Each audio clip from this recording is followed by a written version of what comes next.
আসসালামু আলাইকুম ওয়া রাহমাতুল্লাহি ওয়া বারাকাতুহু নাহমাদুহু ওয়া নুসাল্লি আলা রাসূলিল কারীম আম্মা বা'দ ফাআউযু বিল্লাহি মিনাশ শাইতানির রাজীম বিসমিল্লাহির রহমানির রহিম ওয়া মা আরসালনাকা ইল্লা রাহমাতাল লিল আলামিন সাদাকাল্লাহুল আযীম আল্লাহুম্মা সাল্লি আলা মুহাম্মাদিন ওয়া আলা আলি মুহাম্মাদ কামা সাল্লাইতা আলা ইব্রাহিম ওয়া আলা আলি ইব্রাহিম ইন্নাকা হামিদুম মাজিদ আল্লাহুম্মা বারিক আলা মুহাম্মাদিন ওয়া আলা আলি মুহাম্মাদ কামা বারাকতা আলা ইব্রাহিম ওয়া আলা আলি ইব্রাহিম ইন্নাকা হামিদুম মাজিদ। প্রিয় দেশবাসী এবং বিশ্বের মুসলিম উম্মাহকে আমার পক্ষ থেকে জানাই আন্তরিক শুভেচ্ছা ও মুবারকবাদ।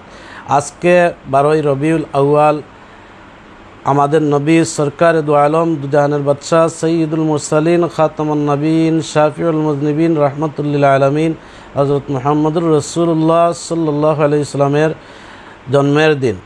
আমরা অত্যন্ত এই দিনটিকে গুরুত্বপূর্ণভাবে যেন পালন করতে পারি, সমগ্র বিশ্বের মুসলিম যেন মুসলমানরা যেন আল্লাহর পিয়ারা হাবিব মুহাম্মদুর রাসূলুল্লাহ সাল্লাল্লাহু আলাইহি ওয়াসাল্লামের জন্মদিনকে পালন করতে পারি। যার যার অবস্থান থেকে আল্লাহ যেন সেই তৌফিক দান করেন।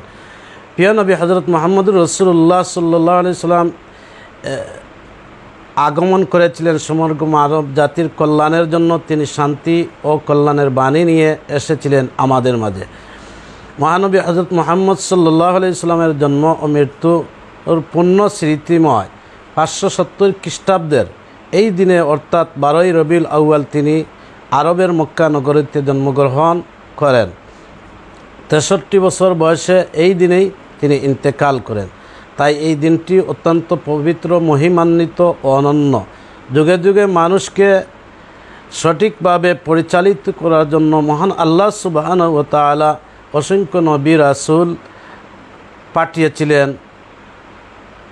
আমাদের প্রিয় নবী হযরত মুহাম্মদ সাল্লাল্লাহু আলাইহি ওয়াসাল্লাম তাদের মধ্যে শেষ ও শ্রেষ্ঠ নবী ছিলেন।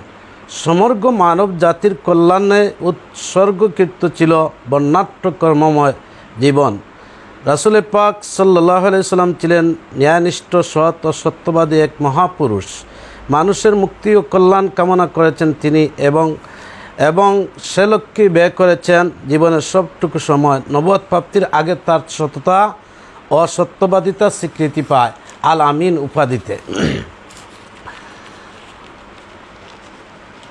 ডাকা হতো তাকে সে সময় আল আমিন উপাধিতে। যে সময় রাসূলের আবির্ভাব হয় তখন আরব ছিল কুসংস্কারের অন্ধকারে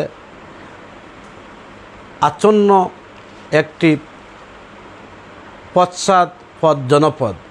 সামাজিক অনাচার আর অবিচার নিত্য নৈমিত্তিক। তখন মানুষের জীবনে শান্তি ছিল না ন্যূনতম স্বস্তি।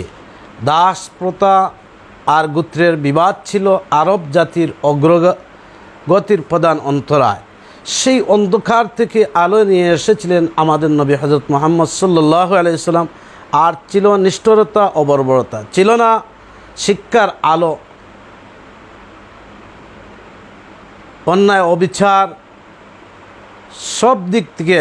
সেই সময় আমার নবী সেই সময় ঘোর অন্ধকার থেকে মানব জাতিকে কল্যাণের আলোতে আনেন আমাদের নবী হযরত মুহাম্মদ সাল্লাল্লাহু আলাইহি ওয়াসাল্লাম। প্রিয় দর্শক, আমরা যেন সেই নবীর একজন আশিকানে উম্মত হতে পারি, আশিকানে রাসূল হতে পারি এবং প্রিয় নবীর যেন মায়ার উম্মত হিসাবে গণ্য হতে পারি, সেই আশাটুকু যেন আমরা আল্লাহর কাছে রাখি এবং প্রিয় নবীর দেখানো পথকে যেন আমরা আঁকড়ে ধরি। আল্লাহর রাসূল সাল্লাল্লাহু আলাইহি ওয়াসাল্লামের জীবন আদর্শ এবং তার জীবনী যদি আমরা আমাদের মাঝে আনি এবং তার আদর্শকে আমাদের মাঝে বাস্তবায়ন করি, তাহলে আমাদের সংসার জীবন থেকে নিয়ে সামাজিক জীবন, পাড়া মহল্লা এবং রাষ্ট্র পরিচালনা সহ সুন্দরভাবে পরিচালনা করা সম্ভব হবে রাসূলের আদর্শ যদি আমাদের মাঝে ফিরিয়ে আনতে পারি এবং বাস্তবায়ন করতে পারি। আল্লাহ যেন আমাদের সকলকে সেই তৌফিক দান করেন এবং আল্লাহ যেন তার মহাগ্রন্থ আল কোরআনে পরিষ্কারভাবে বলেছেন, ওমা আরসালনাকা ইল্লা রাহমাতাল লিল আলামিন। সেই নবী হচ্ছেন প্রিয় এবং বিশ্ব মুসলিম উম্মাহের জন্য, বিশ্ববাসীর জন্য রহমত হিসাবে প্রেরণ করেছিলেন। সেই নবীর উম্মত হিসাবে আমরা দুনিয়ার জমিনও জন্মগ্রহণ করেছি, আমরা শুকরিয়া আদায় করে নিচ্ছি আলহামদুলিল্লাহ। আজকে আপনাদের কাছে এই পর্যন্ত আমি বক্তব্য রাখলাম। অন্য কোনো সময় অন্য একটি বিষয় নিয়ে আসবো। আপনাদের কাছ থেকে বিদায় নিচ্ছি। আল্লাহ হাফিজ। ওয়া আখিরু দাওয়ানা আলহামদুলিল্লাহি রাব্বিল আলামিন। আসসালামু আলাইকুম ওয়া রাহমাতুল্লাহি ওয়া বারাকাতুহু।